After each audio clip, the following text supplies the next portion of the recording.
রোজার আগে শুক্রবার ছুটির দিনে উপচে পড়া ভিড় রাজধানীর কাউরান বাজারে। ক্রেতাদের অভিযোগ, রোজাকে সামনে রেখে আরেক দফা বেড়েছে নিত্যপণ্যের দাম বেশি ইফতার উপকরণ সহ মাছ, মাংস ও সবজি।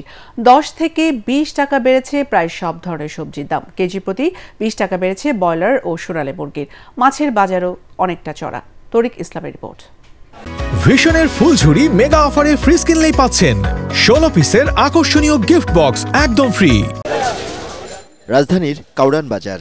সামনে রমজান, তাই বাজার করতে শুক্রবার ছুটির দিনে ক্রেতা সমাগম কিছুটা বেশি। বিশেষ করে রোজায় ক্রেতাদের চাহিদা থাকায় বেগুনের দাম 80 টাকা, 60 টাকার নিচে মিলছে না কোনো ধরনের শসা। এক হালি লেবু কিনতে হলেও গুনতে হবে 80 টাকা। এই যে সবজির দাম, এটা 30 টাকা ছিল, এখন 60 টাকা। বেগুন 100 টাকা, 140 টাকা। সবকিছুর দাম আকাশচুম্বী। সরকার মনে হয় দেশে কোনো সরকার নাই, কোনো নিয়ম শৃঙ্খলা নাই, কিচ্ছু নাই, শুধু চলতেছে। লেবু ডজন বলতেছে 150 টাকা আছে, 200 টাকা আছে। ক্রেতাদের আগ্রহ বেশি ইফতার উপকরণের প্রতি।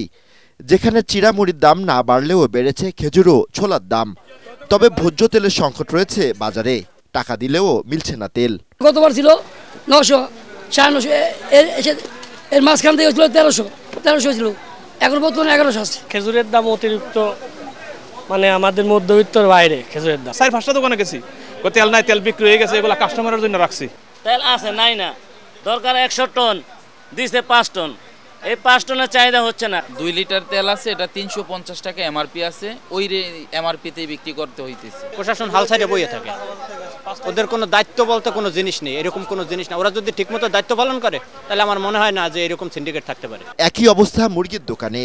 দিনের ব্যবধানে কেজি প্রতি 20 থেকে 25 টাকা বেড়েছে সব ধরনের মুরগির দাম। পাকিস্তানিগুলো আমি 280 টাকা করে কিনি, 280 টাকা, এখন 310 টাকা করে যাচ্ছে নাকি।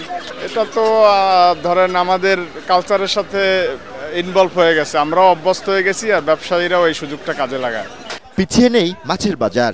1 কেজি ওজনের শোল মাছ 800 টাকা ও 600 টাকা কেজি দরে বিক্রি হচ্ছে রুই ও কাতল মাছ। মাছের গেছিল বাইম হলো 1200 টাকা, চিংড়ি যেটা নর্মাল এটা 1000 টাকা, আর পাবদা হলো 450। তরিক ইসলাম, এটিএন বাংলা, ঢাকা।